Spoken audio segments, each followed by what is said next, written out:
बच्चों, हरिवंश राय बच्चन द्वारा रचित कविता आत्म परिचय और दिन जल्दी जल्दी ढलता है कि करने के बाद हम आज जो हमारी दूसरी कविता है पतंग, उसके कवि आलोक दनवा के जीवन के विषय में पढ़ेंगे कि उनका जन्म कब हुआ, उनकी रचनाएं कौन सी हैं, उनको कौन सा सम्मान प्राप्त हुआ, उनकी साहित्यिक विशेषताएं क्या हैं। तो आलोक दनवा का जन्म सन 1948 ईस्वी मुंगेर बिहार में हुआ था।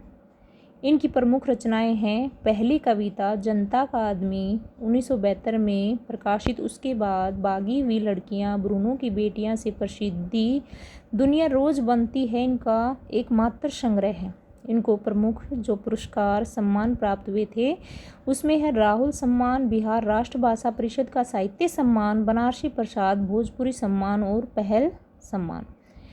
जहाँ नदियाँ समुंदर से मिलती हैं वहाँ मेरा क्या है, मैं नहीं जानता लेकिन एक दिन जाना है उधर। 7वें 8वें दशक में कवि आलोक दनवा ने बहुत छोटी ही अवस्था में अपनी गिनी चुनी कविताओं से अपार लोकप्रियता अर्जित की। सन 1972-73 में प्रकाशित इनकी आरंभिक कविताएं हिंदी के अनेक गंभीर काव्य प्रेमियों को जुबानी याद रही हैं। आलोचकों का तो मानना है कि उनकी कविताओं ने हिंदी कवियों और कविताओं को कितना प्रभावित किया, इसका मूल्यांकन अभी ठीक से हुआ नहीं है। इतनी व्यापक ख्याति के बावजूद या शायद उसी की वजह से बनी हुई अपेक्षाओं के दबाव के चलते आलोक दनवा ने कभी थोक के भाव में लेखन नहीं किया। सन 72 से लेखन आरंभ करने के बाद उनका पहला और अभी तक का एकमात्र काव्य संग्रह सन 1998 में प्रकाशित हुआ। काव्य संग्रह के अलावा वे पिछले 2 दशकों से देश के विभिन्न हिस्सों में सांस्कृतिक और सामाजिक कार्यकर्ता के रूप में सक्रिय रहे हैं। उन्होंने जमशेदपुर में अध्ययन मंडलियों का संचालन किया और रंग, कर्म और साहित्य पर कई राष्ट्रीय संस्थानों एवं विश्वविद्यालयों में अतिथि व्याख्याता के रूप में भागीदारी की है। पाठ्य पुस्तक में ली गई कविता पतंग आलोक दनवा के एकमात्र संग्रह का हिस्सा है। यह एक लंबी कविता है जिसके तीसरे भाग को पाठ्य पुस्तक में शामिल किया गया है। पतंग के बहाने इस कविता में बाल सुलभ इच्छा और उमंगों का सुंदर चित्रण किया गया है।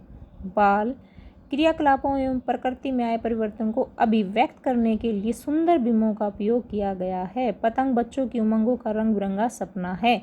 आसमान में उड़ती हुई पतंग ऊंचाइयों की वे हदें हैं, बाल मन जिन्हें छूना चाहता है और उससे पार जाना चाहता है। कविता धीरे धीरे बिंबों की एक ऐसी नई दुनिया में ले जाती है जहाँ शरद ऋतु का चमकीला इशारा है, जहाँ तितलियों की रंगीन दुनिया है, दिशाओं के मृदंग बजते हैं, जहाँ छतों के खतरनाक कोनों से गिरने का भय है तो दूसरी ओर भय पर विजय पाते बच्चे हैं जो गिर गिर कर संभलते हैं और पृथ्वी का हर कोना खुद ब खुद उनके पास आ जाता है। वे हर बार नई नई पतंगों को सबसे ऊंचा उड़ाने का हौसला लिए फिर बादों के बाद के शरद यानी कि उजाले की प्रतीक्षा कर रहे हैं। क्या आप भी उनके साथ हैं? तो अगले वीडियो में हम पतंग जो आलोक दनवा द्वारा रचित है उसकी व्याख्या करेंगे।